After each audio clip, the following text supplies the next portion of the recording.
കഴിഞ്ഞ 10-75 വർഷത്തിലെ ഏഷ്യ കണ്ട ഏറ്റവും വലിയ ഭൂചലനത്തിനാണ് മ്യാൻമാർ സാക്ഷിയായിരിക്കുന്നത്. ഭൂചലനമുണ്ടായി മണിക്കൂറുകൾക്കകം ഞെട്ടിക്കുന്ന വിവരങ്ങളാണ് അവിടെ നിന്നും പുറത്തുവരുന്നത്. കണക്കുകൾ കൃത്യമല്ലെങ്കിലും മരണസംഖ്യ 2500 കടന്നതായാണ് ഏറ്റവും പുതിയ വാർത്തകൾ പുറത്തുവരുന്നത്. 5000-ഓളം പേർക്ക് പരിക്കേറ്റതായും മ്യാൻമാറിലെ സൈനിക ഭരണകൂടം പറയുന്നു. ഭൂകമ്പം കനത്ത നാശം വിതച്ച മ്യാൻമാറിലേക്ക് അന്താരാഷ്ട്ര സഹായം എത്തിത്തുടങ്ങിയിട്ടുണ്ട്. രക്ഷാപ്രവർത്തകർ അതിജീവിച്ചവരെ കണ്ടെത്താനുള്ള ശ്രമങ്ങൾ തുടരുകയാണ്.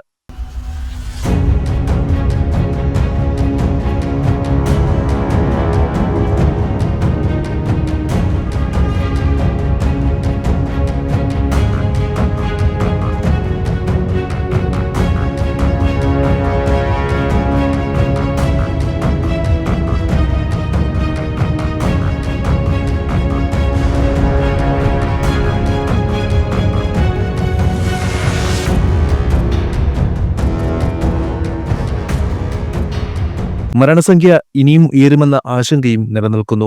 യുണൈറ്റഡ് സ്റ്റേറ്റ്സ് ജിയോളജിക്കൽ സർവീസിന്റെ പ്രവചനമനുസരിച്ച് മ്യാൻമാറിൽ മരണസംഖ്യ 10,000 കവിയാനും രാജ്യത്തിന്റെ മൊത്തം ആഭ്യന്തര ഉൽപ്പാദനത്തിന്റെ മൂല്യത്തേക്കാൾ കൂടുതൽ നഷ്ടം സംഭവിക്കാനും സാധ്യതയുണ്ട് എന്നാണ് റിപ്പോർട്ടുകൾ. റോഡുകൾ, പാലങ്ങൾ, കെട്ടിടങ്ങൾ തുടങ്ങിയ അടിസ്ഥാന സൗകര്യങ്ങളെല്ലാം തകർന്നതായി ഭരണകൂടം അറിയിച്ചു. ഇത് സാധാരണക്കാരുടെ ജീവഹാനിക്കും പരിക്കുകൾക്കും കാരണമായി. ദുരിതബാധിത പ്രദേശങ്ങളിൽ നിലവിൽ തിരച്ചിലും രക്ഷാപ്രവർത്തനവും തുടരുകയാണെന്നും ഔദ്യോഗിക വൃത്തങ്ങൾ വ്യക്തമാക്കി. മ്യാൻമാറിന് സഹായവും സംഭാവനകളും നൽകാൻ സൈനിക നേതാവ് ജനറൽ മിൻ ഓങ് ഹ്ലെയിങ് അഭ്യർത്ഥിച്ചു. ജീവന്റെ തുടിപ്പുകൾ കണ്ടെത്താനുള്ള ഉപകരണങ്ങളുമായി 37-അംഗ ചൈനീസ് സംഘം ശനിയാഴ്ച പുലർച്ചെ മ്യാൻമാറിന്റെ മുൻ തലസ്ഥാനമായ യാങ്കോണിൽ ഇറങ്ങിയതായി ചൈനീസ് എംബസി അറിയിച്ചു. റഷ്യയും യുഎസും മ്യാൻമാറിന് സഹായം വാഗ്ദാനം ചെയ്തു. ഡോക്ടർമാരും തിരച്ചിൽ നായ്ക്കളുമായി 120 പരിചയസമ്പന്നരായ രക്ഷാപ്രവർത്തകരെ അയക്കുമെന്ന് റഷ്യ അറിയിച്ചു. വെള്ളിയാഴ്ച ഉച്ചയ്ക്ക് സംഭവിച്ച ഭൂകമ്പത്തിൽ അയൽരാജ്യമായ തായ്ലൻഡിലെ നൂറുകണക്കിന് കെട്ടിടങ്ങൾക്കും കേടുപാടുകൾ സംഭവിച്ചിട്ടുണ്ട്. മ്യാൻമാറിലേക്ക് ഇന്ത്യ ഓപ്പറേഷൻ ബ്രഹ്മ എന്ന പേരിൽ സഹായം എത്തിച്ചു തുടങ്ങി.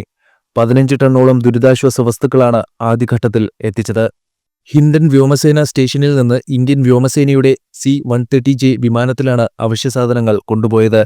ടെന്റുകൾ, സ്ലീപ്പിംഗ് ബാഗുകൾ, പുതപ്പുകൾ, റെഡി ടു ഈറ്റ് ഭക്ഷണം, വാട്ടർ പ്യൂരിഫയറുകൾ, സോളാർ ലാമ്പുകൾ, ജനറേറ്റർ സെറ്റുകൾ, അവശ്യമരുന്നുകൾ തുടങ്ങിയ സാധനങ്ങളാണ് അയക്കുന്നത്. തായ്ലൻഡിലെ ഇന്ത്യൻ എംബസി ഹെൽപ്പ് ലൈൻ നേരത്തെ തുറന്നിരുന്നു. ഭൂകമ്പത്തിന്റെ പ്രഭവകേന്ദ്രത്തിന് സമീപമുള്ള മ്യാൻമാറിലെ രണ്ടാമത്തെ വലിയ നഗരമായ മണ്ഡലായിലാണ് കൂടുതൽ നാശനഷ്ടങ്ങളുണ്ടായത്. പ്രഭവകേന്ദ്രത്തിൽ നിന്ന് 1000 കിലോമീറ്റർ അകലെയുള്ള തായി തലസ്ഥാനമായ ബാങ്കോക്കിൽ തകർന്ന 33 നില ടവറിന്റെ അവശിഷ്ടങ്ങൾക്കിടയിൽ കുടുങ്ങിയ നിർമ്മാണ തൊഴിലാളികളെ കണ്ടെത്താനുള്ള രക്ഷാപ്രവർത്തനം ശക്തമാക്കി. ബാങ്കോക്കിൽ 20ഓളം പേർ മരിക്കുകയും 101 പേരെ കാണാതാവുകയും ചെയ്തതായി തായി അധികൃതരും പറയുന്നുണ്ട്.